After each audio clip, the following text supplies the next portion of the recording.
Hey guys. Hey, Hello. Bob. How is everyone? I am sorry I was a little late getting on, and so if you were in earlier looking for us, I wasn't here. It's all good. Everybody's slowly coming in here. Yulia, we can see you now. But we Can't hear can't you. hear her. I know. Hi, everyone. Good to see How you are all you? again. Hi. I'm just trying to figure out how I can put something in the background. I have so much commotion in the back. So my son is helping me to set up a different background. So Yeah, there's some generic ones in there, right? I think if you choose background, you can choose there's the Golden Gate Bridge and a few other things. okay, I'm gonna set it up now. Is Oh, that there you good? go. Yeah, you got something going on back Got there. the lights going on. That's right. Yeah, that's perfect. See, and your computer, sometimes people's computers don't allow that. So that's good that you've got it going on. What's your son's Oh, name? what's your name? What's your name? Daniel. Daniel. Daniel. Nice to meet you, Daniel. Nice to meet you too. Thanks for helping out your mom. Oh, no problem. All right, good deal. $2, All right. though. Is the big guy. Understood. Good deal. It's like $3. He's charging me for it. That's good. See, $3. Yeah, that's a pretty good deal. I don't know how long it Business took, man. but it's they can charge whatever they want as long as they get it done, right? I know. That's the old joke about when a guy comes in and he has complained about a clogged pipe or something, and the plumber comes out and looks at the pipe, takes his wrench out, looks around a little bit for about 30 seconds, bangs on the pipe twice, and boom, everything works. Right now, everything's flowing. Everything says, "All right, that'll be $180." And the guy says, $180? He says, "You just banged on it twice." He says, "Yeah, it's $2 for banging and $178 for knowing where to bang." Pleasant knowledge, yeah. So it's all about the experience, right? Just getting it done. So Yeah, my neighbor Lisa, we told me can that see you story today. too. I know, right? See, that's perfect. I had to update my whole computer after last week. It was a big to-do. I'm glad I didn't try to do it during the Well, class. see, and if I had been able to see you and hear you better, I would have known who you were instead of just, kind of tense. So now I got Right. you. Very good. Hey, are you guys busy on your full-time gig? Are you back at doing a little more live events, or are you kind of weaned out of that, or what's your situation? It's pretty much back. Yeah. And Well, in are person. you doing that full time? I'm not doing it full time anymore, but I'm doing it like 25 hours a week. So Just so you guys know, Lisa does events. What's your title? well, before I was project manager, but it's corporate events, a lot of trade shows and like sales meetings and stuff. I got it. Perfect. And you do it for one company or for other companies? We're a third party agency, and all of our clients are pharmaceutical companies, actually. Got it. So they come out and they say, all right, hey, I need a trade show booth at XYZ spot, and you guys take it from there. Yeah, exactly. Got it. Perfect. Good deal. Uh-huh. And I didn't know this, but I've done some trade shows back in the day, and actually do some every once in a while, just like at the Florida Realtors trade show. I've done some at NAR. And did you guys know this, that you guys can rent talent, right? So you can rent like these long-legged blondes to stay at your booth. So to attract people to your booth, you pay them. That's right, Alyssa, right? Isn't it? Yeah, I think some shows. Yeah. We do pharmaceuticals, so it's a lot more strict. You can't have celebrities and stuff because they don't want you bribing people. Right. But most other industries, yeah, you can do whatever you want. Yeah, right. So it was funny.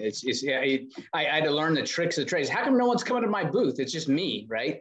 And everyone's going to the one where I said, look at she's not a Wells Fargo rep, right? She's just good looking. So anyway, yeah, it's all about what the giveaways.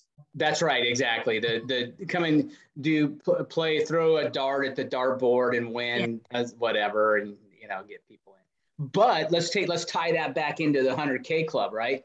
What's their goal there? Their goal is to get you over there and sign in, right? And then you got that person at the booth has to go chase them after the fact. and do it. So it doesn't do us any good. We want people that want to be there, right? Remember, we don't care who signs into our open house, right? We want people who meet the 4 criteria, right? So that's the way we roll. So let me see if we got everybody on here now. All right, so Julia, we see you, got me, got Maria. Good morning, afternoon, evening, Maria. Hi. That deal closed? Yes. Nice, good deal. Was your buyer happy? Yes.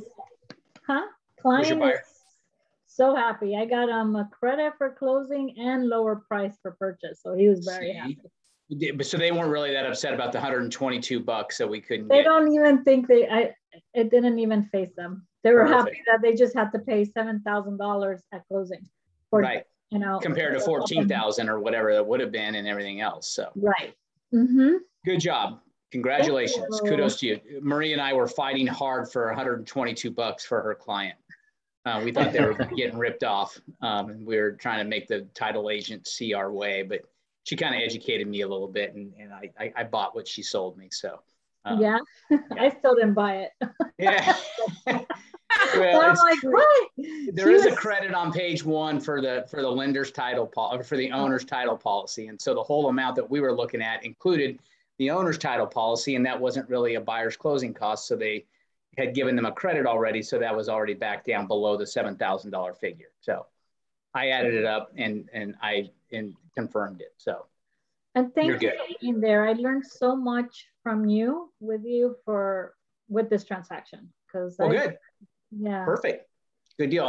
Let's learn from somebody else I spoke to literally like 20 minutes ago.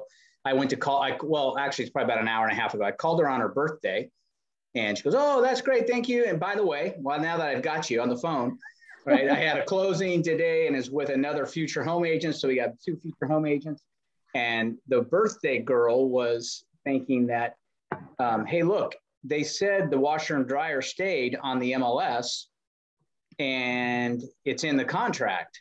I said, well, it's in the contract?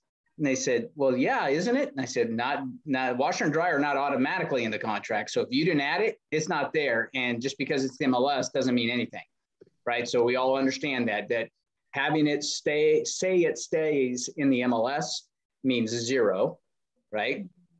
Putting it on the contract means everything. So that's where it has to go. So she said, well, my client's really upset the first time I talked to her. And then I called her back 5 minutes later just to confirm what she had sent me on the email to look at the thing. And I said, well, you didn't write it in. And if you promised your buyer that they were getting a washer and dryer, then I think that's on you. And you know, oh, no, my buyers don't mind that much. I'm like, yeah, okay, now when it's your dollar, now the buyers don't mind. I thought that was funny when I put it back on her to say it was time for her to pay. So anyway, lesson learned, right? Everybody remembers that.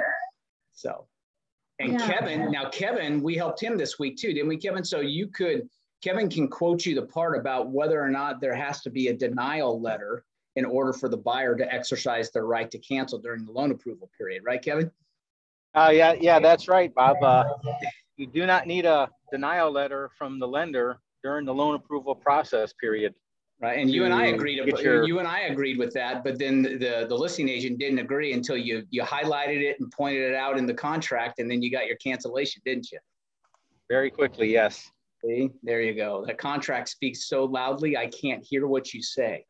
Right.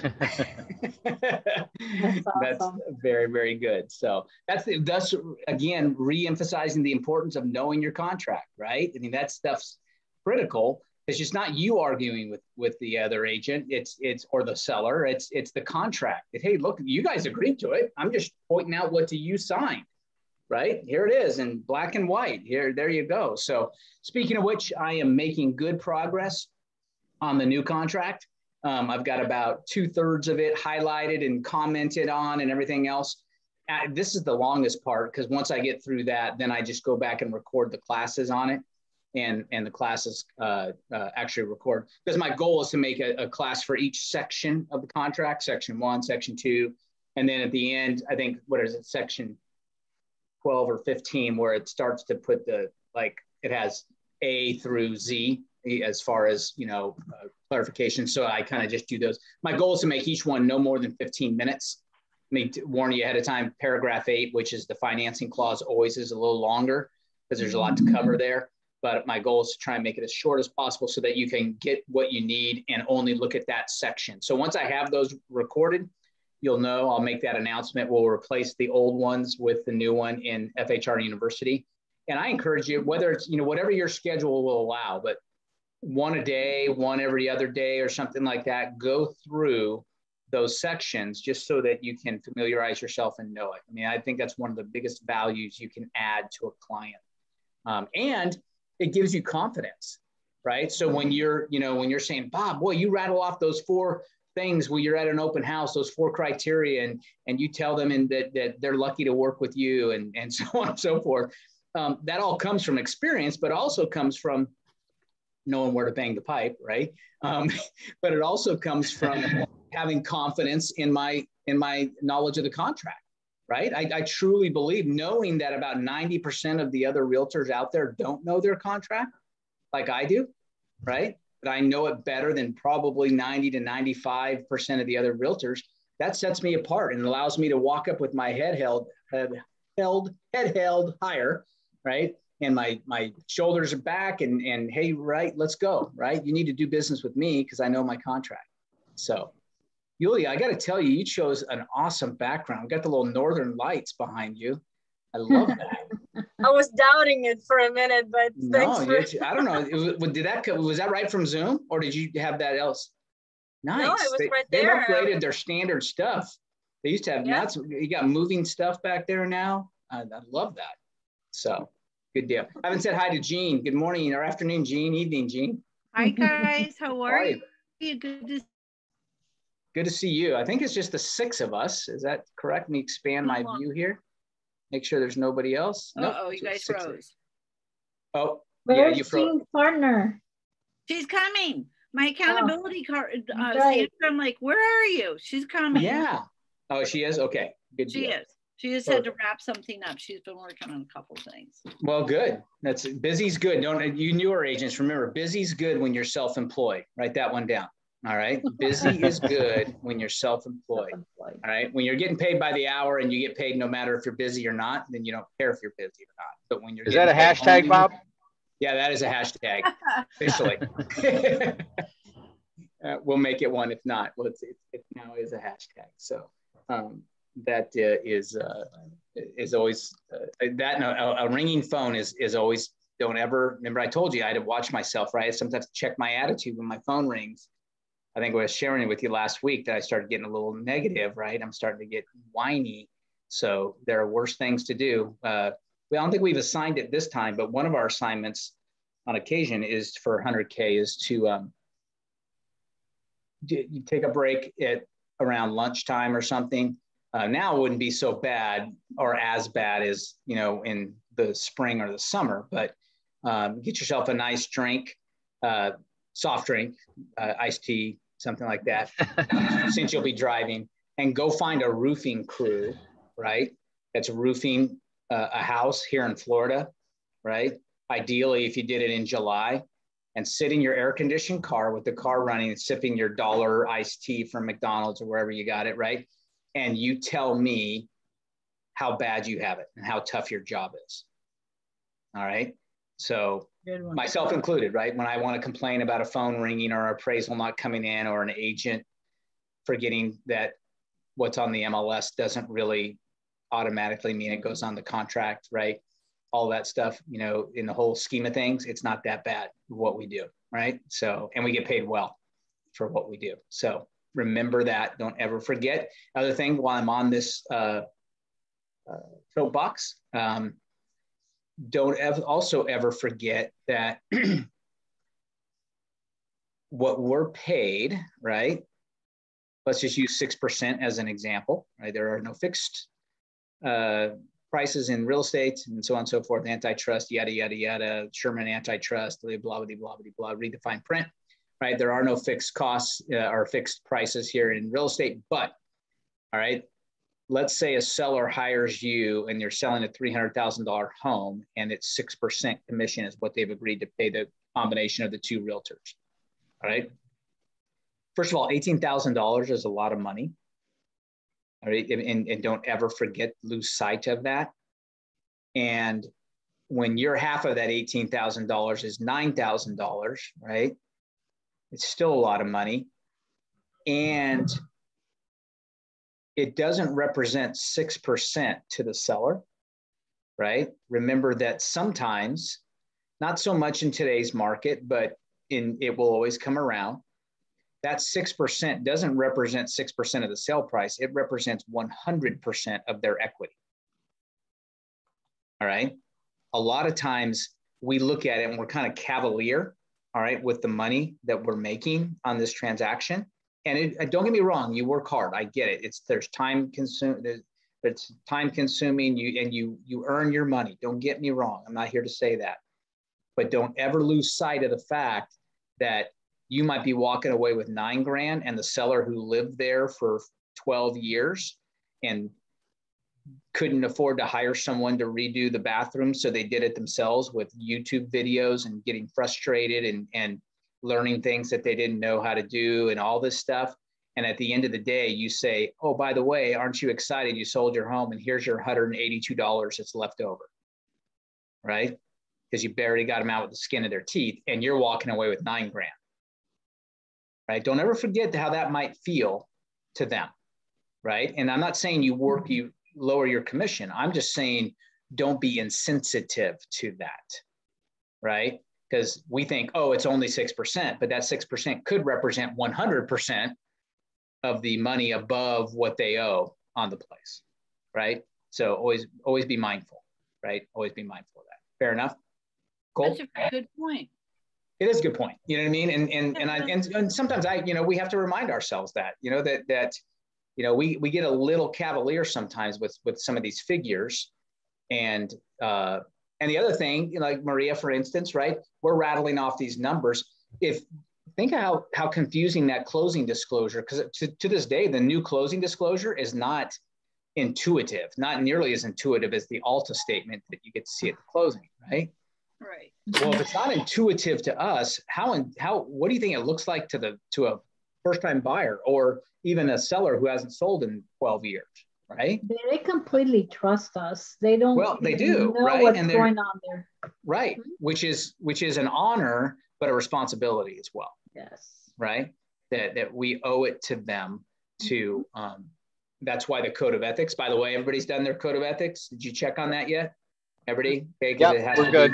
All right, good. Everybody here is good then. All right, perfect. All right. We don't check vaccine cards, but we will check your ethics card. That was good. Very good. That's right. That being said, good job on doing that. But number one, I think, is deal honestly and fairly with the public and other realtors, right? I mean, that's I think number one. So we owe that to everybody to do that. So cool. All right, good deal. Well, that's enough of the commercials. I think we're done. Everybody had a good week, by the way. It's only been 1 week since we met, so it's usually a couple weeks. So it's only 1 week since we last met. Anybody have any exciting stories they want to share? There are a lot of I want to share something I learned that maybe because of my ignorance, I didn't know, but I think it's good to probably share just in case somebody's in the same as me. Yeah, fire away. Nonetheless, where it says the commission part, I thought that the commission part had the buyer side and the seller side. And that's what I learned from Bob. That's not the case. The case is that it's single agent, not rep, and transaction broker from the buyer side only. So I don't know if you guys knew that, but I didn't know that. I thought it was both commissions. Right. So let's show you real quick. You guys can see my screen, right? Yes. Yeah. Mm-hmm. All right. So let's jump in real quick. What Maria is referencing is she, and rightfully so, was a little upset because on this closing, we were trying to go through the closing disclosure. She said, oh, my commission is not even on here. I said, well, really it is. It's kind of hidden. Here it is. And then she looked and she said, what the heck? Right? And what do you think that what the heck was about? She's getting 3, the seller, 3%. She's giving me 2. Right. She was getting paid 2% as the buyer's agent, and the listing agent was getting 3%. Right. And she said, that's not what it said in the MLS. Right. And you don't mind me using this example, do you, right, Yes, Maria? Okay, perfect. They want to put it on. And I said, well, what do you mean? And she said, well, in the MLS, it said he was making 2% as well. And I said, well, no. I said, how would you know that? You don't know that. It doesn't say that anywhere, right? Because it doesn't, right? We don't know.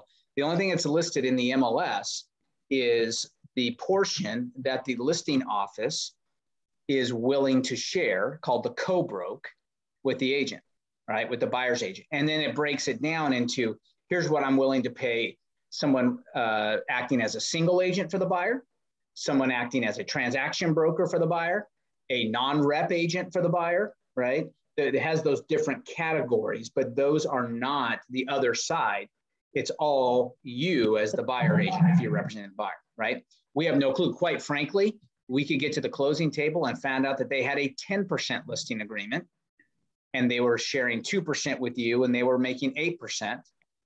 And this is a good lesson. We got some newer agents on the horn. So just as a reminder, right, that what the MLS shows is what you agree to be paid, right? So if for any reason you don't like that, right, in today's market, too bad, right? Because you're up against 8 offers already anyway. So if you start bickering about your commission, now you're really throwing your offer out the door, right? So that's not going to do any good. Number one. Number two, if you want to try and negotiate, this is in Code of Ethics as well, right? It's a violation of our Code of Ethics to, at the time of offer, to try and change the offer of compensation. I can't remember how it's worded in the Code of Ethics, right? But it's a violation of the Code of Ethics for you to attempt to use a contract to renegotiate the offer of co-broke, right? Wow. So it's in there. And I'm reminded of every 3 years or every 2 years before, now every 3 years when I take the Code of Ethics, I go, oh yeah, that is in there, right? But that's where now what can happen is you can't use it at the contract, but you could do it before, like when you're ready to go show the property, you could say, hey, I could say, hey, Gene, this is Bob McDougall, Future Home Realty. I'm ready to show 123 Main Street. Hey, I noticed you're only offering 2%. Is there any room in there? I mean, I got a buyer that's fairly interested. And can you tell me if we could work that a little bit, or, you know, are you pretty firm on that 2%? And it depends on if Gene's been on the market for 197 days. We can work. You might say, well, let's talk, right? Did you hear me miss a beat? 190 days, we can work it. Yeah, right, exactly. Something out. I'm no idiot. Let's work something out. But right now it's been on the market 197 seconds, right? And you're like, I'm not so sure, right? You know what I mean? It is what it is. You're right. You do it before you show the house. Correct, because it's an ethics violation to attempt to use it as a almost blackmailing thing. Hey, like, I'm not going to present my offer. You know, I got this offer here, and unless you're willing to pay me X, right? Then, you know, it's not fair. So that being said, just remember that offer of there, and also, I get it. You'll see on the threads, right? Either join Just Us agent or the 100K. I just showed a property and it was 2% minus $578, right? Now remember, the offer of a co-broke can be a percentage of the sale price, a flat dollar amount, or a combination thereof, right? That 2% minus $578, just think of it. Everybody gets upset about the minus 578. I get it, right? But the funny thing is that people aren't upset, or they are upset about 3% minus 578, but they're not upset about 2%. Okay, where 3% minus 578 on a $400,000 home is way more than 2% with no minus portion on there, right? And so just remember that you're looking at, and unfortunately, it's not something we can argue about, right? Two little quick things, right? Number one, Future Home has a rule that if you put something in MLS, we have to offer a minimum of 2% net, right? Net to a buyer agent transaction broker on the other side. Single agent, no brokerage relationship, I allow you to go down to 1% or even 0. Some people put 0. I don't mind that at all. If they're not going to rep their buyer, then they shouldn't get paid, in my opinion, right? But if, and that means you can't do 2% minus 295. You can do 2.376% minus 295 as long as that number comes out to where the bottom line net amount is 2% of the sale price. Fair enough? Okay, so that's our internal rule. We don't allow that. The maximum minus portion I allow is 295, right? So, well, everybody else does 587 or whatever. Okay, I get it. Then just increase or decrease your co-broke percentage, make it 2.36% minus 295 instead of 2.5% minus 575, right? You're going to get the same amount anyway, right? And so that's all okay. Number 3, I said 2, but here's 3, right?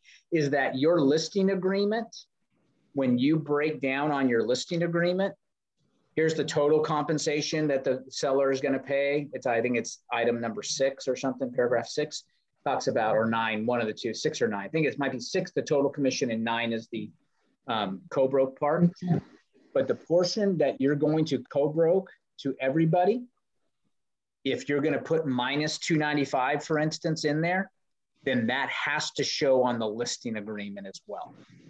When you are disclosing to the seller how much you're going to offer a single agent, a transaction broker, a no broker relationship person, all that has to, my team audits every new listing on the MLS and verifies that we have the paperwork and paperless pipeline. That's step number 1. Okay. And then number 2, that the listing agreement matches what is shown as a co-broke offering in the MLS.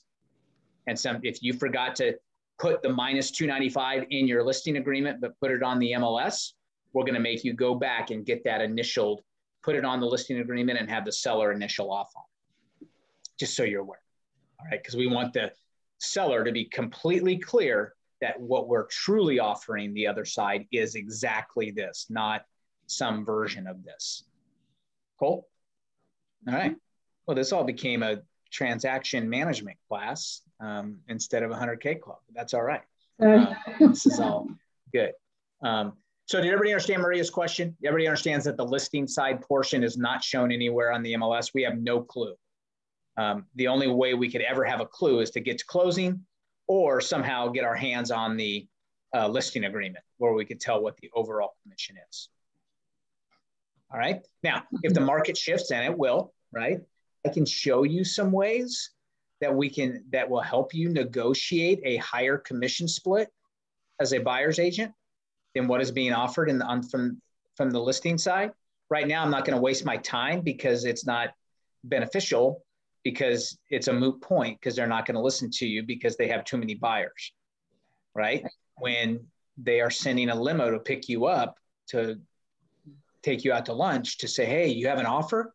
Right, let's take a look at it. All right, come on over. I'll forget emailing it. I'm going to come pick you up right now and let's go to lunch. I'll buy lunch and please, please, please sell my listing, right? Because that market exists as well. Been doing it as long as I have. Then I'm going to show you how you can negotiate that, and maybe even it's illegal for you to ask for it, but it's not illegal for your buyer to ask for it. Okay. And I'll show you why we would do that if we had a buyer agreement in place, exclusive buyer agency agreement, that said the buyer had to make up the difference in what I'm being paid and what they've agreed that I should be paid. And so if not, they're going to have to come out of pocket. So the buyer can say, hey, I want my realtor to get paid 3% as part of this offer, because if you don't pay him 3%, then I've got to make up the difference in the 3%. I have a exclusive buyer agency agreement in place that says that. All right. That's awesome. Yeah. So that's all part of but different tides mean different, things we do. So fair enough? Cool. All right. Good deal. Anybody else? Exciting stories before we jump in?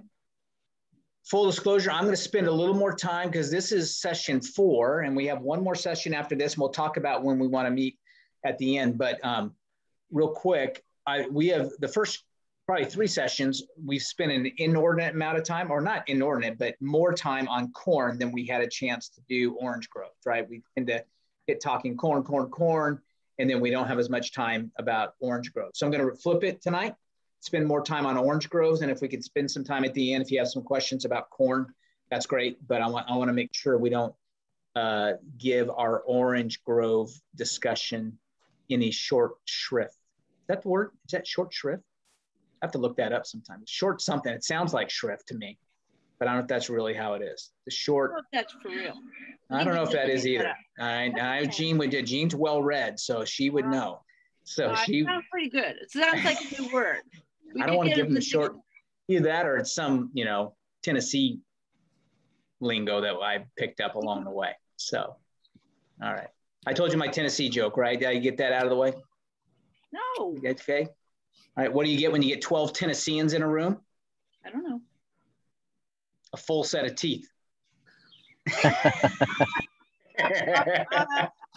That's funny. Now that's funny, right? I don't know that I'd be telling it up there. Well, I don't tell it up there, right? And no one from there is, on this call. So, it's if you can't laugh at yourself, when can you laugh at, right? Yeah. And you can insert Arkansas, Alabama, Georgia, fill in the blank, right? Florida. They all fit. What'd you say, Jean? Florida. Right, exactly. Parts of Florida, right? Palatka, right? Florida's pretty country. You get out there, I've been going back and forth between Gainesville a couple of times, and there's some wide open. It doesn't take long getting out of Tampa, and it's, I read a statistic, and I understand about everybody who's talking about urban sprawl, and do you know that 98% of the United States of America is undeveloped? 98%. Thank God. Undeveloped. Yeah, thank God. No, right. We're kidding, right? Let's keep it that way, Yeah. right? If they want to keep going up in the cities, let them go up. Just don't spread out, right? Let's just, so I'm with you. So that's why you got to keep guys like me away from trying to develop Philip Park. From what? What was that mumble? I didn't hear that. I said you got to keep guys like me from trying to develop Philip Park. Oh yeah. When I sit there and look at that, man, this land is worth $1 billion. But that's all good. That's the good news. But that's where we meet. We need to have it so we can meet. That's right. We always have to have that place. We've got to have a place to meet sometime. Love it. Exactly. Where we can go. All right. So let me get to the slideshow and start all over here. I told you I was going to skip this. Everybody, we'll come back to that if you want later on, and we can talk some more about that. But I want to get into some Orange Grove stuff, because Orange Grove, ideally, remember the first time I think I told you the story in the concession too of how we started 100K. It was started in the downturn, right? When everybody was saying we can't make any money, right? And all I taught in that first couple years of 100K was corn planting. Right. That's because I was just trying to help people make money right away. And quite frankly, I hadn't studied long enough, or even I told you self-admittedly that I hadn't done this second part in my own career nearly as well as I should have. Right. So where Orange Groves came along and where the book 7 Levels of Communication came along, it's kind of funny. Give me 4 minutes and I'll tell the story. It's hilarious. So I ran across this book called Ninja Selling, right? Or this concept called Ninja Selling, right? And I read it. It's this guy who was selling out in Colorado, and he started this group. All he did was he made this his mantra. He basically just said, I'm going to just start taking care of people, right? I'm just going to start doing nice things for people and taking care of, and not hounding them with, hey, refer me, right? And so I said, boy, I'd like that. That's the way I'd rather be. I never was one of those guys that would want to bother my friends and remind them every time I saw them, that I was in real estate and so on and so forth. I told you I was in network marketing back in the day, way, way, way back in the day. And the day we decided to quit network marketing was the best day of my life. Because I finally got to go out to dinner, all right, and not have to try and prospect the server. Right. Hey, you're looking at other alternative ways of making money, right? It's like so tired of that, right? And so it was like such a weight was lifted off of me, right? And so same thing, didn't want to have to bother my friends and family about real estate, right? That's why I guess I got so good at corn planting, because none of these people I knew, right? I would just say, hey, look, I'll just create all my business out of new people, right? I don't have to, if I'm going to offend anybody by being aggressive, at least it'll be offending people I don't know, right? So was kind of the theory. But when I started, I said, oh, I could do this ninja selling thing, right? So I started adopting some of their stuff and I started incorporating it. I didn't even call it orange. Well, I think I did. At first it was apple orchards, and I'll show you when we shifted to oranges in a minute. First it was apple orchards. I got this idea. I said, hey, that's kind of long-term. And he didn't use the concept of different, growing seasons. I kind of just thought of that on my own. So I started teaching it, right? So about 2 years into teaching this ninja selling as what at the time was apple orchards, I was teaching it up in our Jacksonville office, and there's an agent called named Corey Rose, still with us today. Corey is the greatest dude in the world. I mean, he is just solid. He's a large, heavy-set African-American guy, and looks like, you ever seen Cedric the Entertainer? Right? You guys know, Google Cedric the Entertainer, right? He's just kind of he's just a funny dude, right? And Corey's funny and wears a Kango, right? And he's a really good guy. So I had taught the first session, maybe I think the second session up there, introducing ninja selling. And Corey calls me on the phone, and I saw it was him and said, hey, Corey, what's up? He goes, Bob. And I said, what's up, Corey? He said, 7 L's. I said, what? He said, 7 L's. I said, I don't know what you're saying, 7 L's. He said, 7 levels of communication. I said, I've never heard of it, Corey. I don't know he goes, oh, don't give me that. Everything you're teaching us is right out of that book. Right? And I said, what are you talking about? I've never heard of that. He goes, no, I'm telling you, everything you're teaching is right out of that book.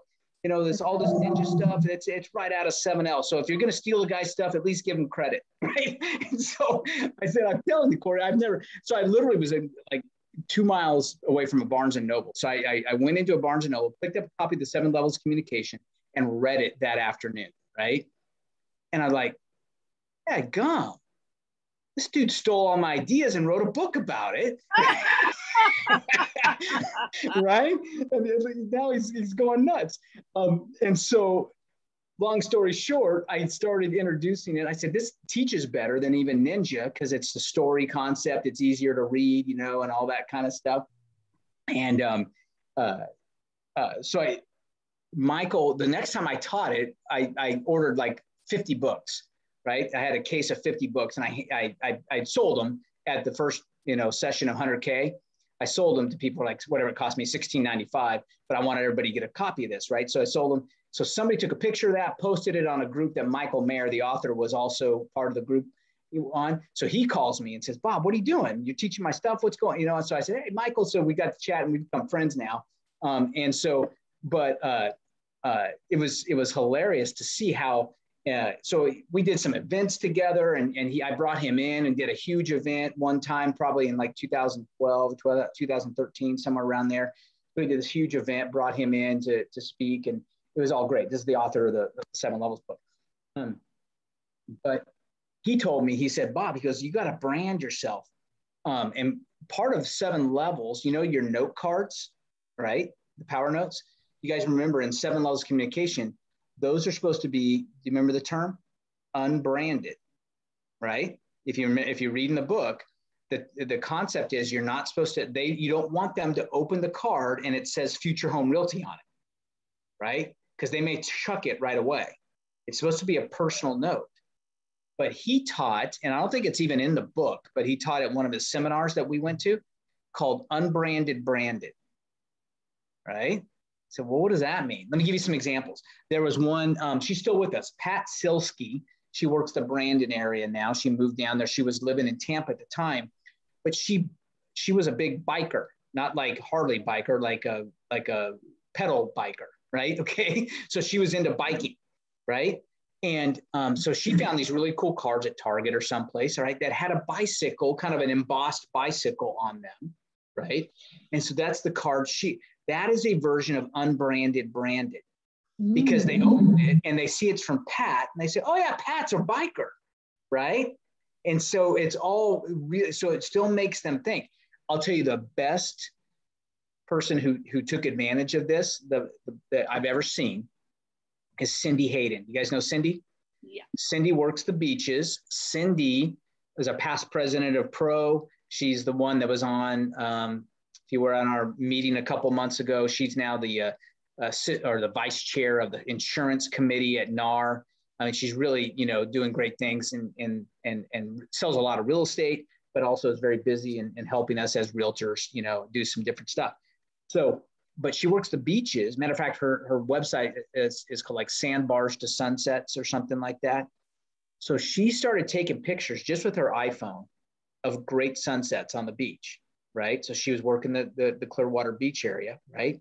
So she took like 4 of those, took them to like Instaprint or someplace and got cards made of those sunset photos, right? And so now she's selling this vision, right, of people that she knows, and they're getting passed around. And let me tell you something. You send a personalized note card like that to just checking in, not mentioning real estate per se, right? But they know you're in real estate and they get it in January and they're in New Hampshire, right? You think that picture's not going up on the refrigerator magnet up there, right? You got a picture of a beautiful Florida sunset, right? And so she has parlayed that. And that's a great example of unbranded branded. So if you're looking for unbranded cards, don't necessarily go with totally blank. Try and think of something that says you, right, without saying real estate you in particular. All right. Are you with me so far? Okay. Yep. So great concept. So Michael introduced this unbranded branded. So he said, Bob, he said, you're in Florida. I like your concept of corn planting and apple orchard, but why don't you make it orange grove since you're Florida based? I said, nah, that makes complete sense, right? Okay, so it's not like I'm in the Northwest or I'm in North Carolina where we do apple picking or whatever, right? So why don't I go there? So that's why we transitioned to orange groves. Long story short, the whole idea of this is to make it so that this is an ongoing source of business for you, right? You want inbound calls, right? You don't want to make outbound calls. Kevin, God bless you, brother. I see you and I'm proud of you for everything you're doing in your open houses, and you are being consistent and persistent, and you're at the gym right now, even better. Boy, are you going to do a little workout for us? Yeah. While I'm listening, I'm going to do a few reps. That. And then I'm going to take notes, and then I'm going to listen. That up, boy. I notice a squat rack from a mile away. I can see it. That up, boy. Good job. All right. So that being said, wouldn't it be nice though someday it's going to come where you're not going to have to sit open houses 5 days a week. I'm just telling you. Yeah. All right. It's coming. All right. But you got to put in the work on the front side and you're not afraid to do it. And that's great. And I'm proud of you. And you just keep doing it. Right. But there's coming a day when they're going to start calling you instead of you having to call them. All right. Which is what you're doing in essence, when you're having an open house, you're having to generate that business from scratch. And I get it. Okay. But there's coming a day where you can, Gene does most of your business is referral, right, Gene? Referral when I do it. Yep. Yeah, that's perfect. And that's all okay, right? That's what we want. Ideally, we would love to have an orange grove that is allowing us to have, even to the point of having other people pick the fruit, right? Take it to market, sell it, and give us a 25% referral on the fruit that they just picked. Now, trust me, there's an art to that, right? Because sometimes if these are truly past clients of yours, they don't want to feel like they've been passed off to somebody else, right? So there's an art, and we can talk through that, right? Once we get there. So there are things to do and ways to go. But that ultimately, this would be our goal, right? Is to service people that are past clients or friends and family and friends of friends. And remember, we told you all you need is 150. Right? Because once you have 150 equals 22,500, right? Because 150 know 150. All right. If you don't know, trust me, I was a math teacher, but do 150 times 150, and then you're going to get 22,500. All right. So That's the beauty of this, is that it doesn't take a lot. Remember from back on session 1, we talked about we're going to go deeper with a few rather than shallow with many. Let that one sink in. And that's a good hashtag too, Kevin. Don't stop your weightlifting to write that down, but you can get it later. All right. Okay. Deeper with a few rather than shallow with many. Right. That's a better way to go. That if I get people say, oh, I got 4,968 people in my database. Great. Yeah, that's super. And how many are you calling today? Right. Or how many, if you called them, would even know who's calling? Right. Okay. I want 150 people that know you. Did you somebody say something? I said, ouch. Yeah, right. You call them, they don't even know who you are. Yeah, right. Well, that's because, and people think that that's the way to build a database, and there is a theory in that, but I don't subscribe to it. I would rather see you just have 150 that will take your call, right? That understand, who you are and what you do, and you don't have to tell them that you're a realtor, right? They know you are. And Bob, don't you have to touch people, what is it, like 10, 12 times before they actually get to know who you are, before they'll take your call? That's right. And what you're going to do, though, is initially you get 150 that you might have to touch 10 to 12 times, right? After a while, you start getting more and more people that know you better, right? That you've done business with, that have been past clients or that whatever. And you start to replace some of the 150 that you'd have to touch 12 times to remind them who you are, right? And you get to where people, I think, matter of fact, there's a schedule that we had talked about. What was it? I think it was like 4 times a year, right? Really, that if you could take 150 people, touch them four times a year, that's 600 contacts a year, right? 4 times 150, right? And that might be on their birthday, on another, you know what I mean? Whatever, another, or in 3 other randoms for all I know, doesn't really matter, but 600, take 600, let's just do it 50 weeks a year, 5 days a week, right? That's 250, that's 250 opportunities. That's only 2.5 phone calls a day, right?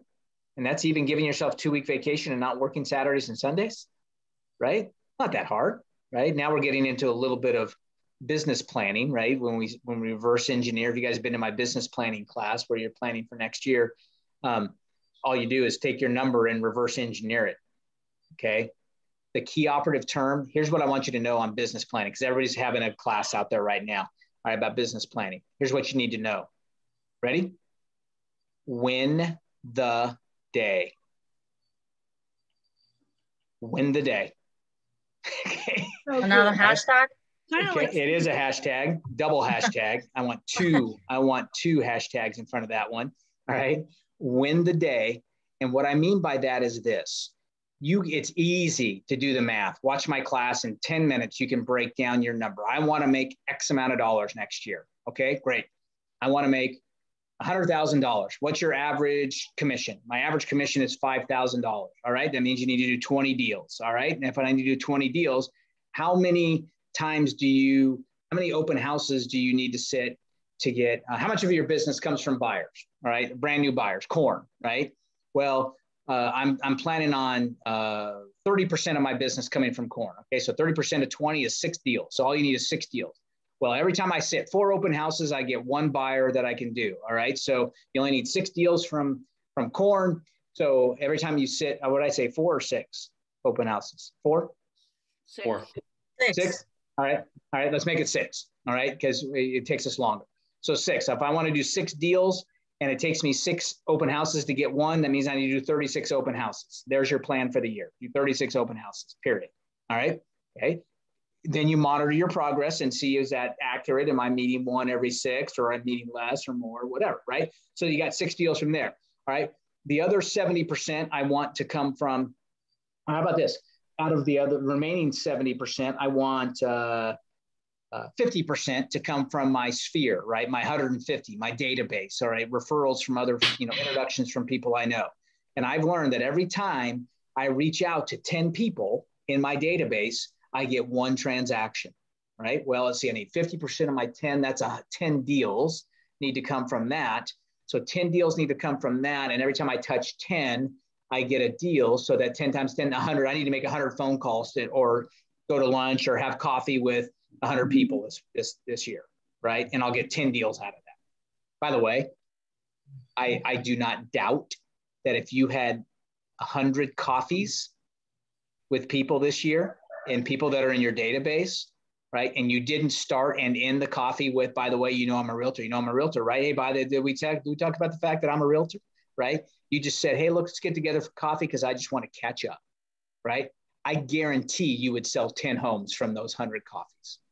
I have no doubt in my mind, right? That you, as long as you do it with the right attitude, that you don't have that, you can have coffee breath, not commission breath. Right? You're allowed to have that. Coffee breath, yes. Commission breath, no. Right? And we all know what we mean by commission breath, that you're just talking about the next deal, right? Yada, yada, yada, right?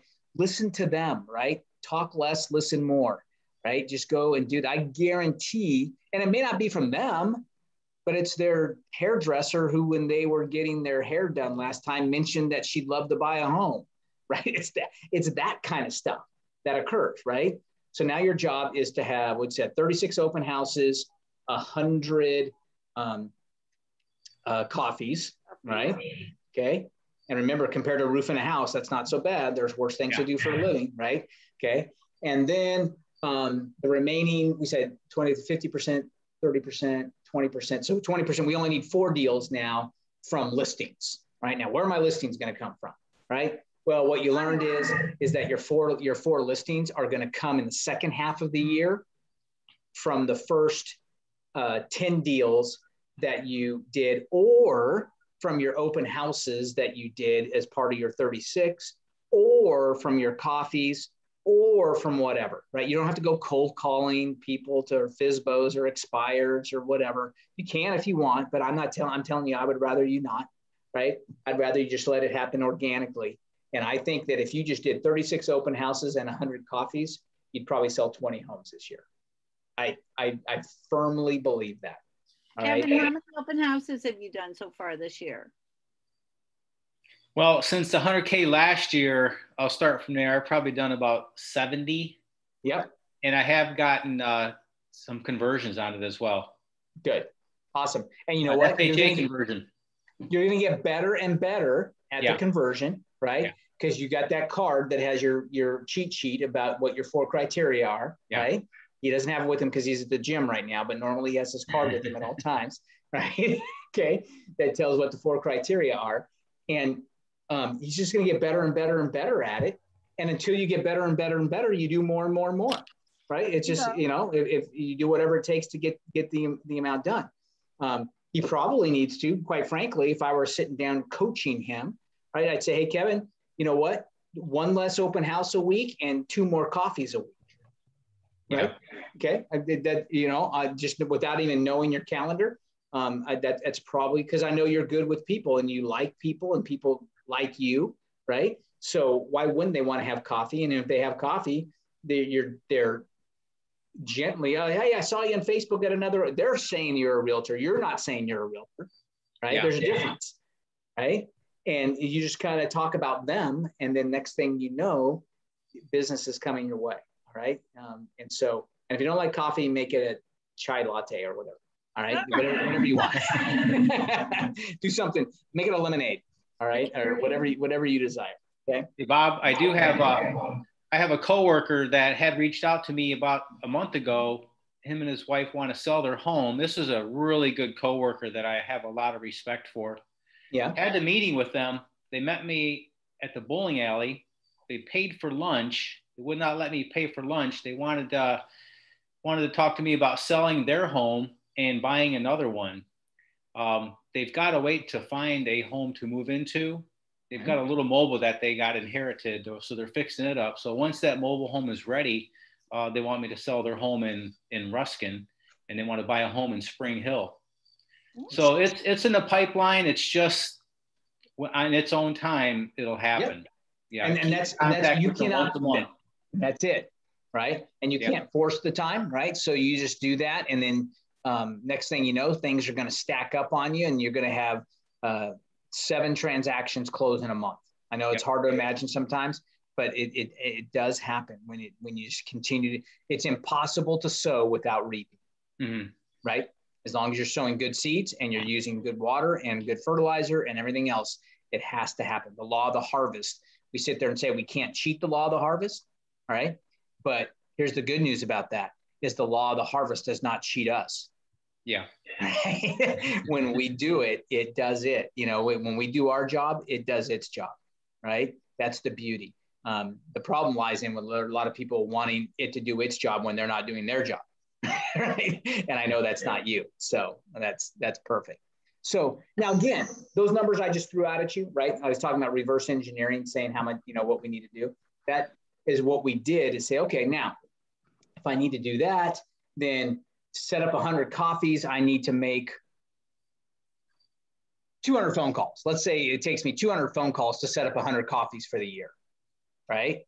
Okay.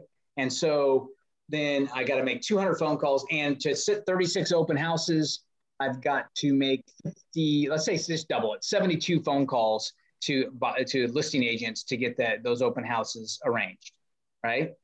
So then you start to, okay, 72 phone calls divided by 12, that's 6 phone calls a month I need to make. By the way, you understand that 36 open houses is only 3 a month. You understand that, right? You start to divide by 12 and things become a lot easier, right? You start to divide by 365 and things come really easy. Like I have to make 0.47 phone calls a day or whatever it is, right?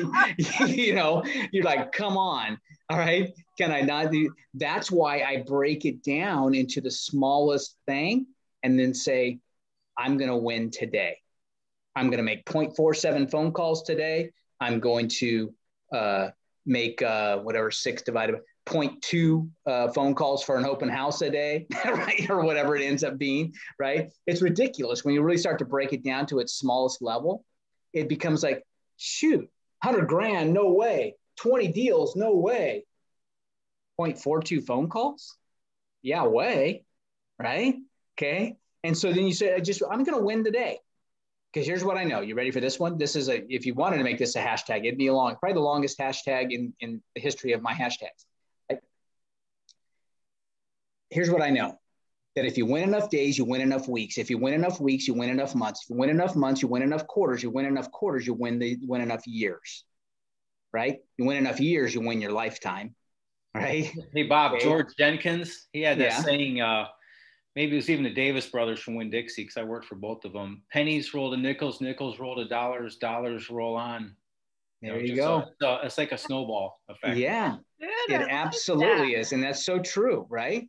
It is, it's absolutely true. And just remember that, right? If I can break it down into my reverse engineer, this $100,000 or this 20 transactions or whatever your goal is, right?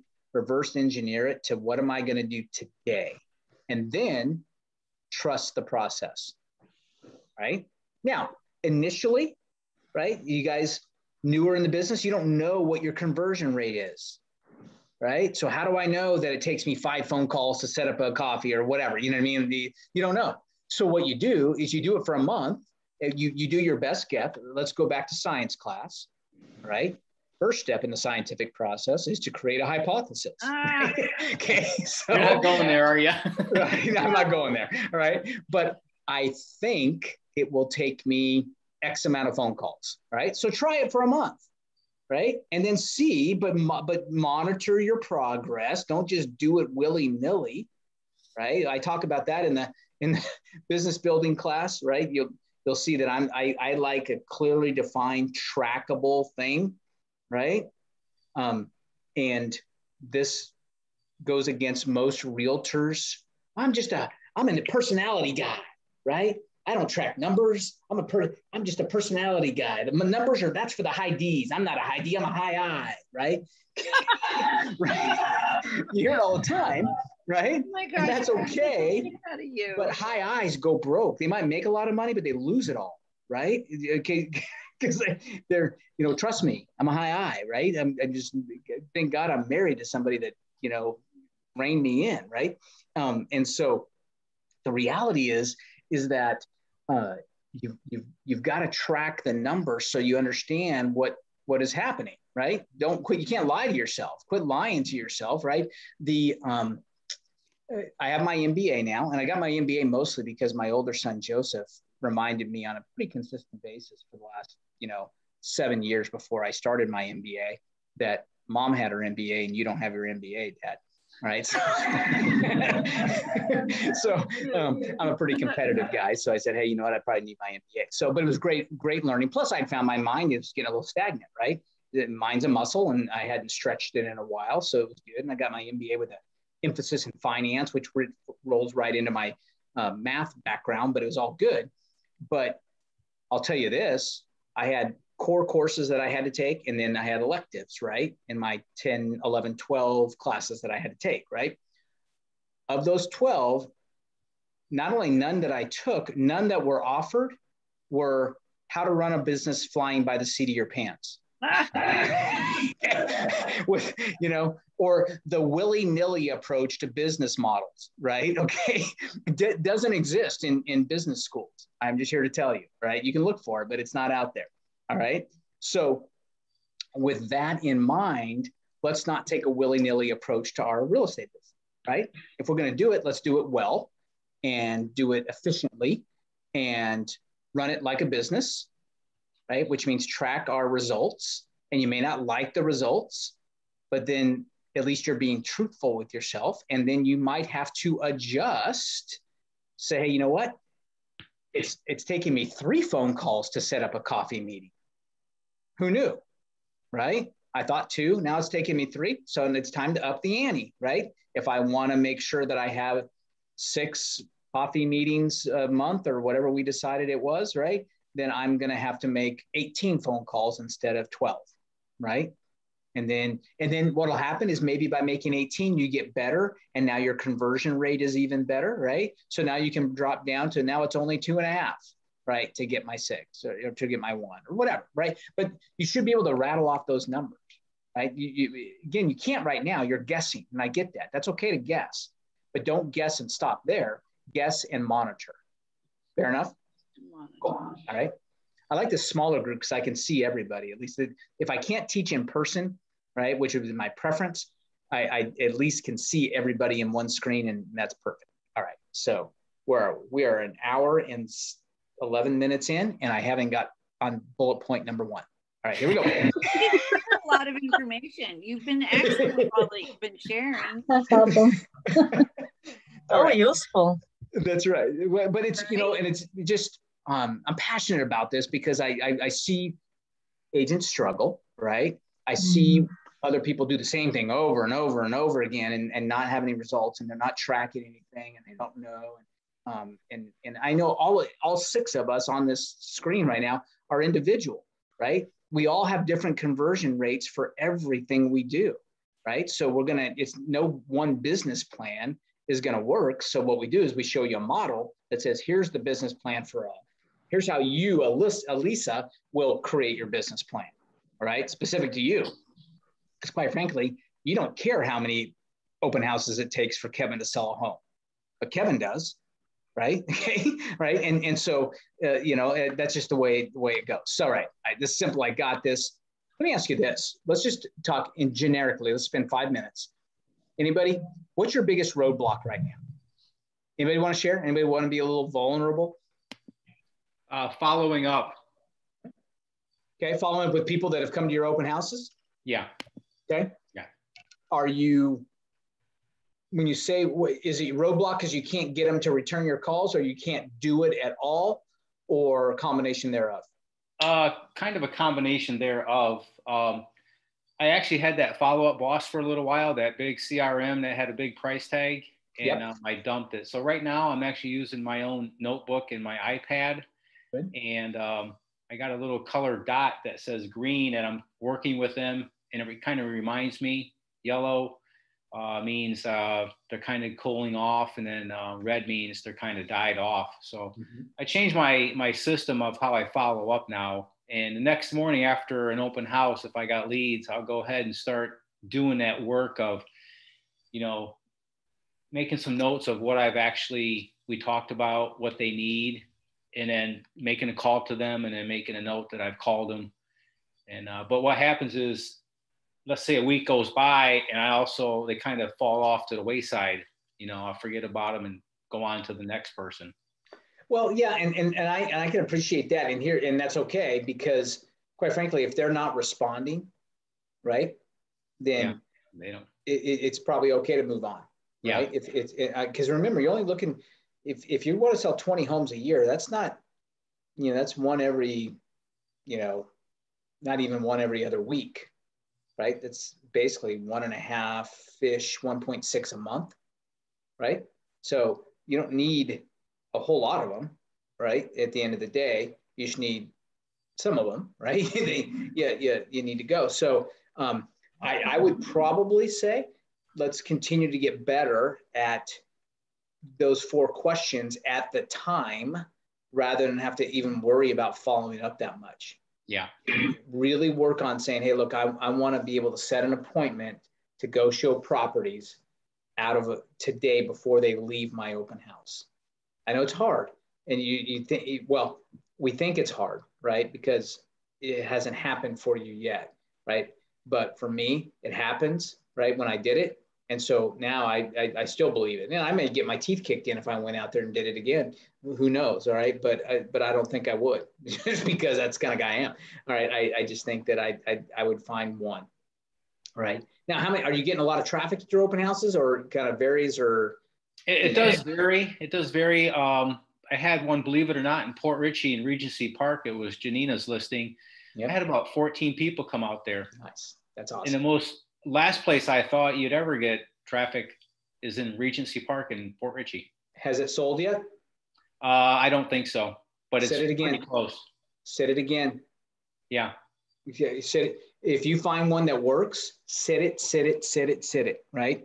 Yeah. I talked about, I think I don't know if I've told this group, but there was a house that was a bank foreclosure in Veterans Village. So very Regency Park-ish, right? I own houses in Regency Park, so I know where Regency Park is. Yeah. Right. But this was in Veterans Village, which is in Holiday, Newport Richey area, right? Not high end. This place was a bank foreclosure, was a train wreck. And for some reason, the bank, most of the time, the banks at the time were being fairly realistic in their pricing. This one was not, right? They were asking, I'm going to date myself. This is probably 1998, right? So it was, I think probably fixed up. It should have sold for about $95,000 at the time, right?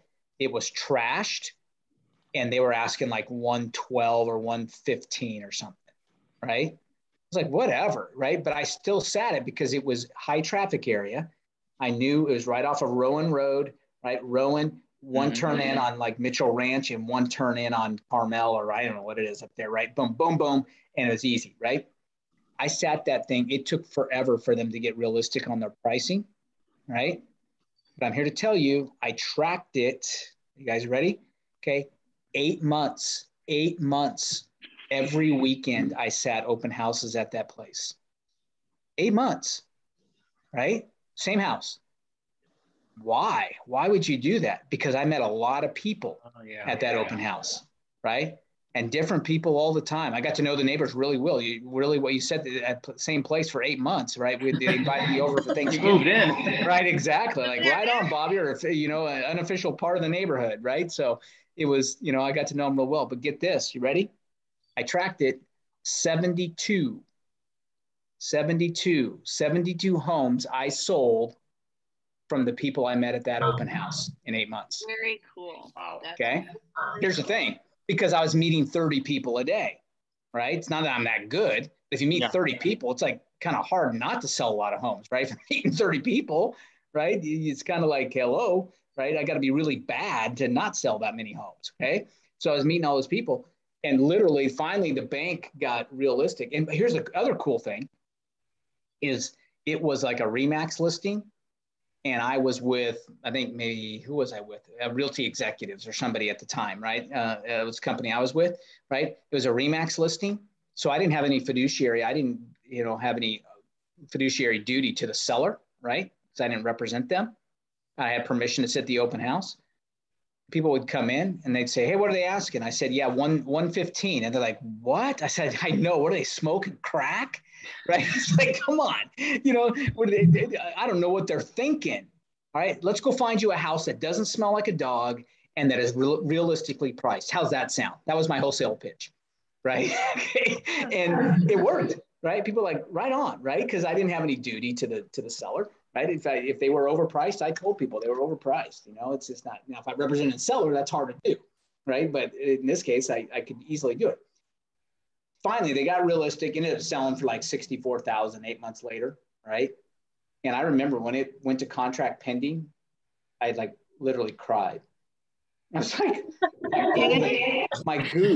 my goose is gone, right? Where are my next golden eggs going to come from? That's a great story. You made 72 sales out of sitting at a house for 8 months, one weekend, one day. Well, yeah, 2 days. I sat Saturday and Sunday for 8 months. So 2 days a week. All right. So, do the math on average. I was averaging, 88 months, 32, 60, 32. So 32 weekends, 64, actually, I got a little better than one a day, probably that I sold. So I probably sat it for 64. Right. But, it's a numbers game, right? It's just a matter of meeting the numbers. Right. So, that being said, Kevin, hang in there, right? But get really good and really challenge yourself to say, you know what? I want you to do this. How about this week when you sit your open houses? Yeah. Write on a little sticky note that you attach to your cheat sheet card that says this: I'm never going to see these people again. Right? Okay. And what I mean by that is you're never going to see them again, and then put ... unless I book an appointment right now. That's excellent, Bob. Yep. Okay. You got to lock them in. Try it and see. Are you guys doing that? Have you tried that yet at the flea market? You know what I can share with you all that we're doing? Instead of handing out business cards, because forever people are like, oh, let me have your card. Like, I'll call you when I'm ready. Yeah, right. Right. Now, the new thing is, hey, give me your number and I'll text you my card. Now I have their name, their number, and they have my card. Perfect. So I can follow up with them. That's even better. I love that. That's a great idea. Works. And then, a couple days later, hi, I just wanted to touch base. Remember I sent you my business card electronically, or beautiful. And then they're like, oh, right. So there you go. See, and plus they're going to throw your card away anyway. All right. If you think, people hand me cards and I'm like, okay, thanks. Right. I'm not allowed to take any more cards because I have like stacks of them. I'm like, oh, forget it. Right. Exactly. What you need are the ones that call you, that stay in there. That's so true. So you got to give it. I would just make that a challenge, right? And it's going to feel awkward probably at first, and you feel like how do I do this without sounding like a jerk? And you know what I mean? And all this is your self-talk's going to go rattling around in your head. All right, trust me. Yeah. Right. But I'm going to challenge you to just try it for a week. All right. What do you got to lose? Yeah. Right? Just what the heck? Like, let's give it a shot and see if you can just book some appointments out of these open houses. I mean, Bob, one of the things that you shared with us in the other 100K classes, so you knew what other houses were around that open house. So you could say, listen, I'm going to finish this open house at 3. How about if I take you down the street and show you something similar or whatever? I know there's not. Right. Or it doesn't smell like dog, right? Or whatever, right? That, and that's exactly. So you got to know your market. And you guys have the advantage that I didn't have in 1998 is that you can have a laptop there with, hey, let's pull up. Hey, you know what? I'm going to be here till 4. Let me real quick. Let's hop on. Let me send you a list. Why don't you, here's some list of what the criteria you just told me that fit your criteria. All right. Why don't you go drive around? I just sent you 10. You'll probably be able to narrow down like 6 of those will automatically fail because you want a left-hand garage and these are all right-hand garage, whatever, your criteria is, I don't know. Right. And so you go narrow them down. And then the 4 you want to see, I'll be done here at 4. Why don't we meet at the, McDonald's right on this corner here, and then we'll go look at those 4. I'll see if I can set up appointments for those 4 or whatever you decide you want to see. Something like that. Because I'm just telling you, I would do that stuff. People would say, oh, can we go look right now? I said, no, I can't because I'm sitting in this open house, right? But then, you know, there were many times, Gene, to your point, that I would go show houses that afternoon from people that I met that day. But your whole thing about locking somebody into another meeting right away, excellent. Because if people can't commit to that, then you know, well, they're probably not for real. Right, or they're probably or they're not a right now buyer, and that's okay, right? So put them in your little drip campaign and let them drip away, right? But I need one like going crazy trying to work them when they're maybe in the drip campaign, right? Correct, because we spend too much time on people who don't meet all 4 criteria. But I think you need to add a 5th thing in there, Bob. Lay it on me. That would be now, is anyone in your lineage a realtor? Well, that's part of the loyal to you, right? That's all in. That's 4.5 for sure. Okay. I mean, I definitely love that. I have definitely been using that. Now, some of my friends were like, "Where did you get that?" I'm like, Bob McDougall. See, there you go. Absolutely. Where else? Bob, when I do find out they have a realtor, I give them my card anyways, because you don't know if that person is going to leave the state, quit the business, God forbid, die. Yep. I want them to have a realtor that they can go right to. Yep, 100%. Absolutely nothing wrong with that. And sometimes when they say they've got a realtor, they don't have a realtor. They're just trained to do that. It's like the same thing when, you know, like we said, when you're in a store and you say, hey, do you want me to start a fitting room for you? No, I'm just browsing, right? I'm just looking. Maria, you got a question, or you? Yeah, no, what I do is sometimes, and I don't know if this is, pretty good or not, I get personal, like I ask personal questions. Where are you coming from? Like I build the relationship. And then by the end of them walking around, I get to the point where, like, you know what, even if they have an agent, I tell them, let me send you the MLS Touch. So you have everything about the house. And that right there, I have their number. Yep. And then I also say, and if your agent has any questions, I'm here. Because I already know stuff. When you're saying when they always say they have an agent already. Right. Yeah, even if they don't have an agent or have, I still send them an MLS Touch about the house. So they have everything about the house by text. And sometimes they say, oh, this is not for me, it's for my friend. Perfect. Let me send it to you. And you can forward them the house information with everything on there. But the MLS Touch, I show up as the agent. That's totally fine, right? I like that. That's totally good. And quite frankly, if people have another realtor, say, hey, great, you know what I mean? That's fine. And then you start. I had so many people that they said, you know what, that's cool, no problem. I start talking to somebody else that's in the open house, and they say, hey, you know what, this guy sounds a lot more knowledgeable than my realtor, who's my aunt, who does it, like quasi, part-time, sells 3 homes every 15 years. Maybe I need to hang out with this dude, right? And so they end up coming back over, right? And so it's just, and again, it's all a numbers game, right? You don't want to force anybody to work with you. You want to work with people who want to work with you. Exactly. So, Yulia, who's your younger son? What was his name? What was it? So sorry. His name is Andre. Andre. Nice. Oh, so how many kids? 4. Nice. Oh, God bless you. Ages. So how old's Daniel? So he's about to be 16. Nice. Okay, is he the oldest? He's the oldest. And then my daughter, she's going to be 13. And then another son. Hang on. Her name is Grace. Grace. Love that name. That's a great name. Can you imagine being called Grace all your life? It's like Abraham. You guys ever go back and read the story of Abraham in the Bible when he used to be called Abram, right? And God changed his name to Abraham, which means father of many nations. It's like, that's right. How you go around being called father of many nations, after a while, you're like, hey, I better be the father of many nations, right? Going around being called Grace. Daniel's got a great name too. Remind him of it, man. You know what? You slayed the lion in the lion's den. Yes. That's awesome. What a great heritage that is. So, okay. Daniel, Grace. Emmanuel. Emmanuel? Love that name. Love it. Love it. coming up to his season. Is that a boy or girl? That's a boy.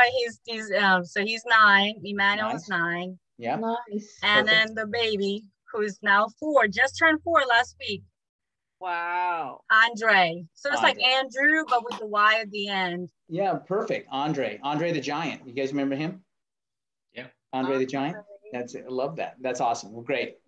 The 2 that I've seen are good-looking kids. I'm sure the other 2 are all that and more. And so congratulations to you and your husband. That's Thank awesome. you. I'm sorry for the interruption. That's good. This is part of what I dig. I'm thinking about this too, is that, we'll do another one of these and we'll finish up. But if you guys want, I'm totally game. I get energized by doing stuff like this. So even if like in between 100K sessions, if we just want to have like every other week, just have an hour that we can come together and ask questions and share stories and get tips and tricks and that kind of stuff. Sometimes it's just good to be motivated together, right? To be able to, hey, you know what, I'm struggling with this, or, why don't we try that, or that kind of stuff. So I'll probably have more questions than stories to tell. That's good. That's all right. Because remember contribute to those 100 that's right. Coffee. That's right. And what happens is that the question you have today is the answer you give tomorrow, right? Bob, this business is kind of lonely. Say again, Kev? This business is kind of lonely. Sure. I connect with other agents to chat with, to even learn from. I connect with Maria at least once a week, and maybe once during the week. Yeah. So, because this is a new way of living, is this Zoom calling and not really connecting with people. But that's why I enjoy the open houses, because that's really real people who want to buy a house, or they're interested. Get a chance to meet with people and do it. Absolutely. I think I'm thinking about, as I was doing the contract, marking it up and everything, I'm so hyper vigilant about agents knowing that. I'm thinking about taking at least one day of, because I usually do Mondays and Fridays on the office hour, right, from 1 to 2.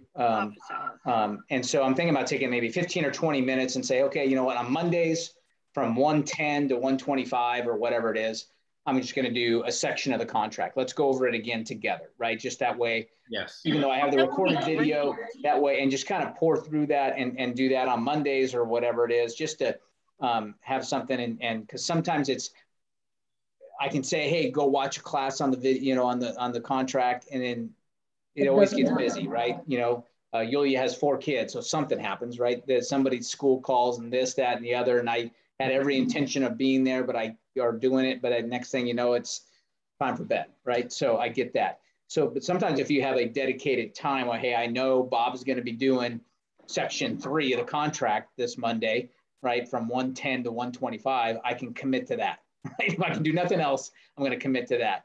And I'm going to be there anyway for the office hour, so I figure it may as well. It's not adding any extra time. And that's a great idea. Yeah. So our goal is just to always do that. Just so you know, Janina did call me today. Kevin, you mentioned Janina. All right, Janina, if you ever met Janina, you got to hang out with Janina sometime. She is a ball of energy. I like her a lot because she's a former math teacher as well. So one time early on, but I think she's been with us like 5 or 6 years now, but early on she came to one of the meetings and had the quadratic formula on a t-shirt. And I was like, right on, this is my kind of gal. I love her. She said, hey, Bob, she goes, you know what? I had a little down. This is a good call. So I want you to know that this is a happy call. Because I don't get those all the time. She goes, it's a happy call. I had my September was a little slow. And I said, that means for you, Janina, that you only sold, 3 homes? And she said, yeah, exactly. And I said, she goes, but now November's better. And I said, what do you got, 8 lined up? She said, 11. And I said, perfect. And she's just a ball of fire, just goes on. And she was excited because she just sold her biggest home. She doesn't sell really high-end homes a lot of times, right? Kind of like me. I can relate to that when I was selling. But she sold her largest was $687,000 or something like that of her career, right? Which is big for her. So she was excited. But she said, you know what? I keep saying all the time that your deal's too good. It's 40. You got to raise those rates. And I said, well, that's easy. She goes, oh, how about this? Why don't we grandfather everybody in, and then any new agents coming in, you can raise the rates on them. I said, well, nice. I said, fair enough. I said, but you know what? I think I like, it's a badge of honor for me to wear right now, saying that we haven't changed since 2004. It's, you know, the compensation. Wow. So it's all good. But all that being said, it is already 8:30. Can you believe it? So that's why we got to do this more often, so we can hang out. So here's the deal. All right. I think we got the gist so far, right? Open houses, corn planting, right? We know what our overall goal is to leave with an appointment, right? Or to find one, right? Just one out of there that we can have an appointment with, right? And it may not happen the first time you try it, and Kevin, writing that down, all right, you might feel awkward as all get out trying to, you know, make that a goal, right? But just try it and see, what have you got to lose, right? Kind of thing is the way, I would look at it. And then as far, I think we got the idea of the orange groves, right? It's the whole concept there is to give massive value first before you expect something in return, all right? Most agents miss this, and most real estate companies, quite frankly, at least that I was with in the past, taught it the wrong way, right? They would always say, hey, contact everybody you know and let them know you're a realtor, right? And always tell them you're a realtor. Always tell them, right? And Michael, the author of the 7 Levels book, jokes that you do that enough and you end up in the NFL, right? Remember what that means? No friends left, right? Okay. Because everybody's tired, like, oh no, here's Yulia on my phone. All right. And they swipe it from right to left. You know, on my phone, at least, swipe to right to left is not answering. That's hanging up. All right. You want left to right swipes. Okay. Oh, Yulia's calling. I can't wait. Right. Instead of, oh no, here's Yulia. Right. By the way, that reminds me real quick. I remember a motivational speaker that, the 2 types of people in the world, right? There's the people that when their alarm goes off or when their eyes open, if they don't need an alarm, and they hop out of bed and they said, good morning, Lord. And there's the other people that say, wait, I missed it. Okay. when their alarm goes off, they wake up right away, throw back the covers and say, good morning, Lord. Right. And then the second type of person, the alarm goes off, they roll over gently or roughly and say, good Lord, it's morning.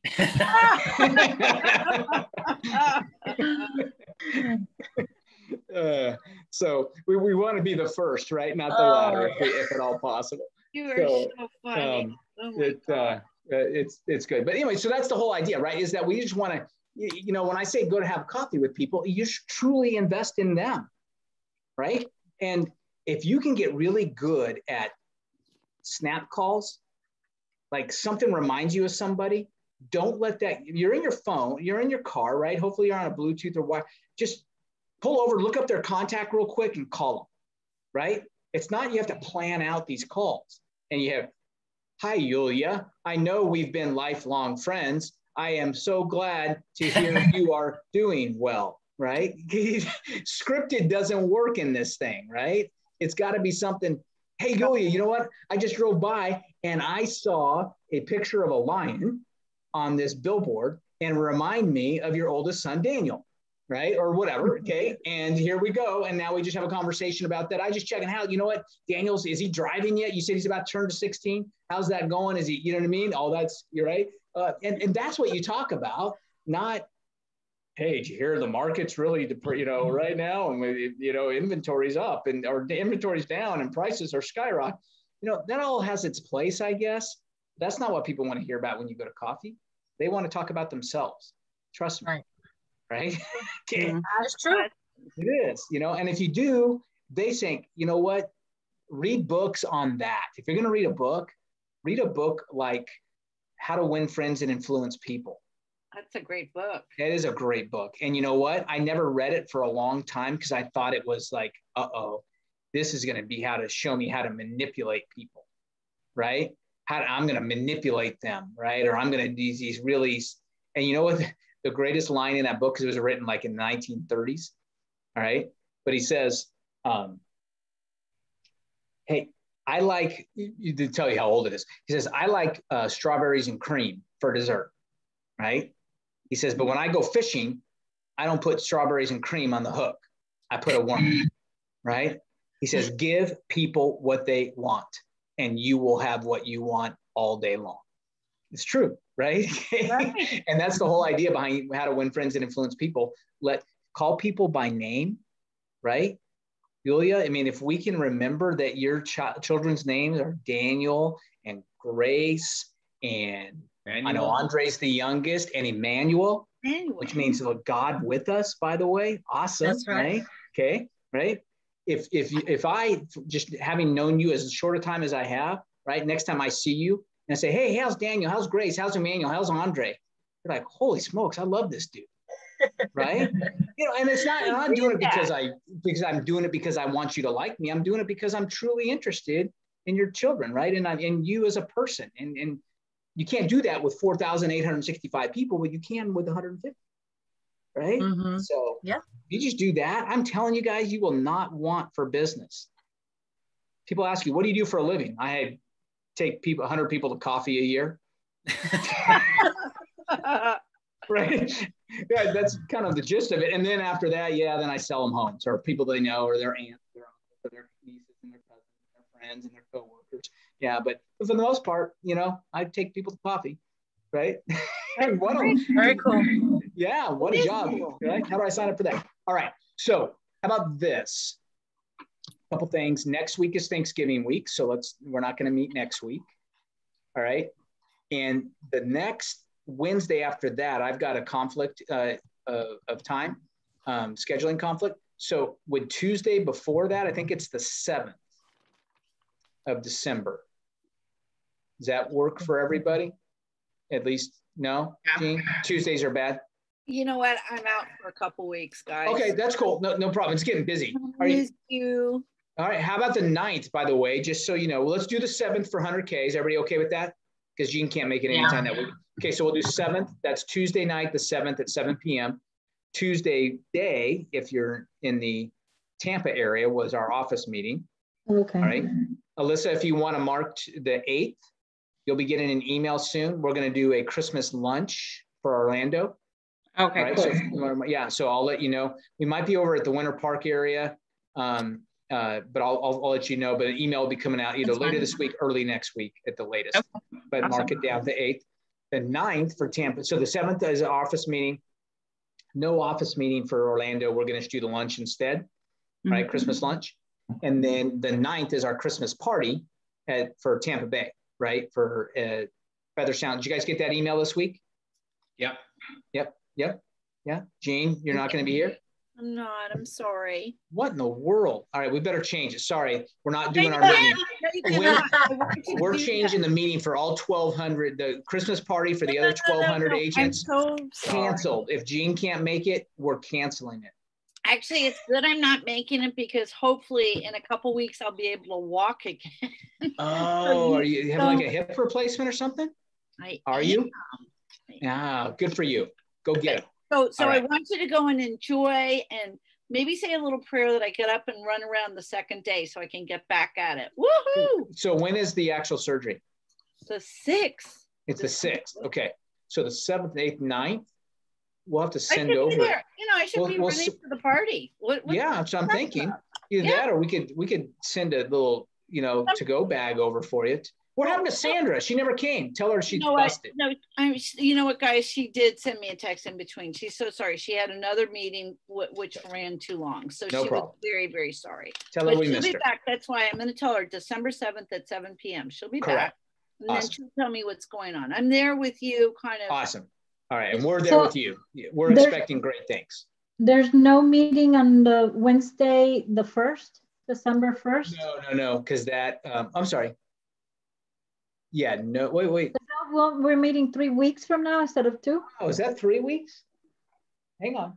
Oh, yeah, that's true. We're missing the December 1st. Oh, yeah, I think you're right. So maybe we can't. Hang on. Okay, wait. If you do it on the 30th, no, you had a conflict right after Thanksgiving. Oh, that's right. No. I had a conflict on Wednesday. Okay, because on the 8th. 29th. So Thanksgiving's the 25th. Oh, so we could do. No, I can't. I couldn't do the 1st, but I could do the 30th. No, I can't. I can't do the 30th either. You're right. Okay, that's fine. Yeah, I was just making Good. sure. No, thank you for pointing that out because I was thinking it's 2 weeks. Okay, you're welcome. Kevin's doing lat flies now. I love that. Attaboy, Kevin. So we don't slow you down. Now curls. There you go. Good job. That is hilarious. Christmas, pumpkin pie is coming up, Bob. Yeah, you got to earn that pie. You got to earn the right. Dropping a few so I can gain a few. Earn the right. There you go. Absolutely. Love Wait till you see my Monday motivation coming out. It says start your, you want to get a 12.5% jump on, or 8.5% jump on people. Start your New Year's resolutions now. So I challenge you to start your resolutions on December 1st instead of waiting to January 1st. Very good. I remember that last year. Nice. But Kevin, you're right. So you gotta earn the pie. Bob, is there any way you can share presentation session 2? Because I got the 1st, I got the 3rd, but I don't have the 2nd one. The slides?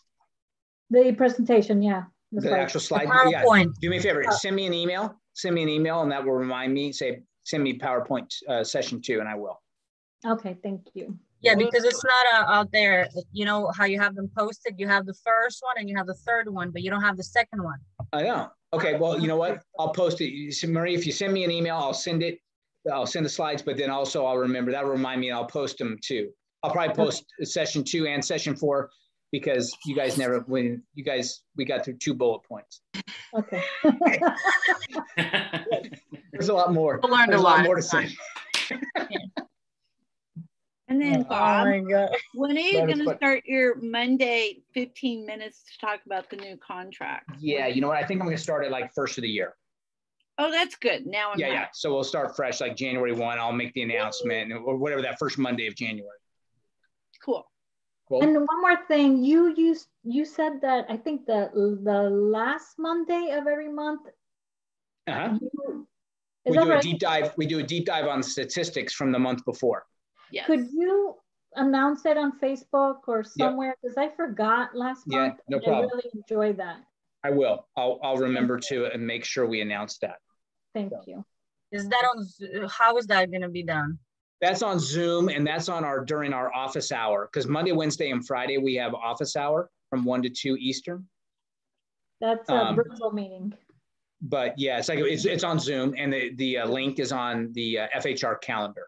Yes. Plus, if you're part of the Facebook pages, I think we have an automatic every Monday, Wednesday, and Friday. There's an email that comes or a post that comes out says reminder we'll have virtual office hour today, and here's the link. Okay, I'm getting some of the information, but I'm not getting all of it. Like I got the email about the classes coming up, but I didn't get an email about the Christmas party. You did not? So no. Huh. That's the same database. Check with Jim Shands. Oh, you froze on us. Or did I freeze on her? Yeah. Is she new? Okay, there. Because Julia, you've been with us a little. How long have you been with us? Since July. Okay, yeah, you should have. So check with Jim and see why you didn't get the Christmas party one. I don't know. Maybe there was a link. There's a sign up link to it. So maybe somehow it got pushed into your spam or something because there was a registration link. Okay. So check that. Check. Yeah. Okay. And if not, make sure you check because we'd love to have you come to the party. I'd love to be there. Yeah. So we're on for Tuesday, December 7th. I know it'll be 3 weeks. That'll give you more time. By the way, if you haven't read started reading The Power of Focus or not, Atomic Habits. Yes. I started listening to it today. I got it. That's awesome. Right? Yeah. It's really awesome. Can I see it? Listen, I can hold up mine. Thank you. Let's see if it links through. And then you can sign up. He'll send you little encouraging things. We can't see it. I know. I'm trying. But... No. Yeah, it doesn't like my background. It's okay. It's Atomic Habits by James Clear. Atomic Habits. Thank you. Clear. James Clear. All right. So Tuesday, December 7th. So you guys finished with the previous book about the 7 levels of communication? You like done with it, or you still kind of going? Well, that's, I got 2 bullet points on it. Yeah, yours was better, Alyssa. Yours was a little better. See, there you go. James Clear. I can see it. James Clear is not clear. It is clear. No, it's not clear. Thank you. There you go. I see it. Atomic habits. So it kind of is an ongoing theme, Yulia, that 7 levels is kind of an ongoing theme throughout the whole thing, because it's an overarching principle as how we're going to stop asking for referrals and just do the next right thing, earn the right to be introduced, all that kind of stuff. Did you read that book? No, I Okay. just heard of it last time. And, yeah. And then I know that in some things to do, it was this new book about, the atomic habits. Right. So I was like, okay, which one do I do first? Or you're going to have some time over the holidays, right? Because you got nothing but time with, nothing else to do with 4 kids. With 4 kids in the house, right. Sure. Right, exactly. Just quiet time to read. That's right. And, work out 3 days a week and drink 64 ounces of water and make sure you tithe and make sure, what else? 8 hours. That's a 8 lot hours on of that sleep. list. 8 hours of sleep a night and do lat flies with Kevin. And I was going to tell you last time, and now that you're repeating those things again, I'm just going to say, like, what does that have to do with real estate? You know what I mean? Like, this is life principles. This is what everybody should be doing for their well-being, for their balance in life, for just to be well-rounded individuals. And I'm like, I was so surprised, but at the same time, I was happy to see those tasks or, commitments you guys have. It's really, really encouraging, very inspiring.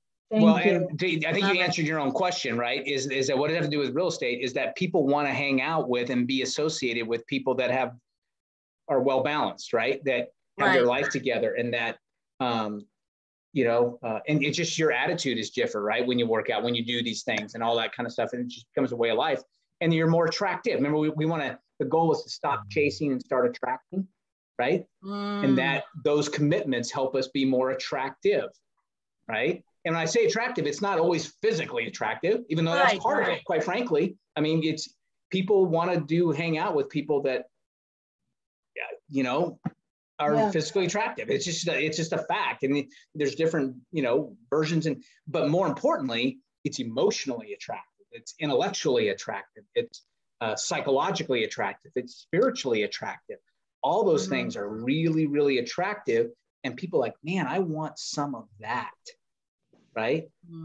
Real quick story. I know it's late, but Jeanette, my wife, worked. She was in the Outback group for many, many years. She was really high up and was in. She's in finance, right? But she was with that group. And if you guys have ever been or hung out in the restaurant industry, right? It is not the bastion of spirituality. Okay. Yeah. Okay. It's anything but. It's at the restaurant level. It's not conducive to family life at all. Right. You've got people staying at restaurants until 2:30 and 3 o'clock in the morning, closing. Right. And it's just it's not a good for a family life. Right. At all. Right. And so a lot of these executives that she was with, that were the operations people, came out of the restaurants. Right. They moved themselves up. The guys who started Outback were basically restaurant managers for steak and ale. Right, way back in the day, and started this, and now they're gazillionaires, right? And because of that. But Jeanette always, she lived her life and just was, she wasn't pretentious, wasn't pompous, wasn't like, a prude, right? Because that wouldn't have worked, right? But they just knew that she was different, right? And they would come to her and say, what is it, right? How come? What is it? And you don't have to be a Bible thumper necessarily, right, to share your faith. You can share your faith just by being you, right? Just by being a good example. And quite frankly, this is one of my beefs with the church, is that the church is kind of taught, the church I grew up in taught that, if you were, the only way to be holy was to be broke.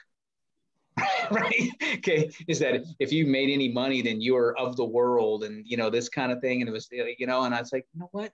I don't think that's not the Bible I read, quite frankly, right? And why wouldn't somebody, if I want to, attract people, then you want to be successful. People are more attracted to success when you do it the right way, right? And when it's not, taking advantage of people and all that kind of stuff, and you just do it the right way. It's just, so all that really, it's good for me to hear that, because that's the whole intent, right? Is that we just want to become better people. And when I'm a better person, then I'm a better realtor, because that's part of who I am as a person, because that's what I've chosen to do. But it also means I'm a better husband, a better father, a better co-worker, a better, all these things fall into place as well. Right. So cool. No, it's really cool. Yeah, I printed it out, put it on my. Nice, good. Put them on your mirror. Those are your challenges, right? It's all right. Like and let me get off so you can get to bed and get 8 hours of sleep.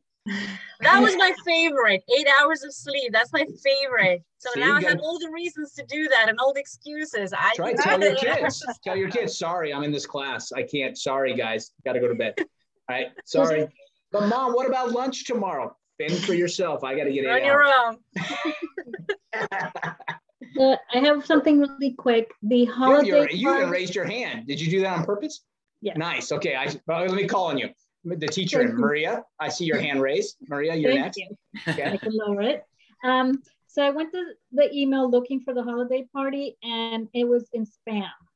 So if you look at your spam email, I found the two, the holiday party and the code of ethics there. Oh, the code of ethics reminder. Talking about it, huh? The code of ethics reminder. Yes. So okay. Both of those emails were in my spam. So if you check there, it might be there.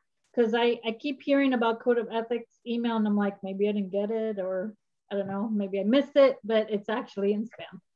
So okay. I would send an email to remind people to check their spam, but that might go to spam. Oh, that's funny. Yeah, I have the same too in the spam as well. See you, Jean. Happy holidays, everybody. All right, you two get better. Happy Thanksgiving. We'll be thinking of you. Get healthy, and thank you. Expect you to run 6-minute miles when you get at that new hip. Back to yoga. All right, perfect. See you guys. Awesome. See ya. Bye, everybody. All right, see you guys. Have a great night. All right. All right, bye-bye. Bye.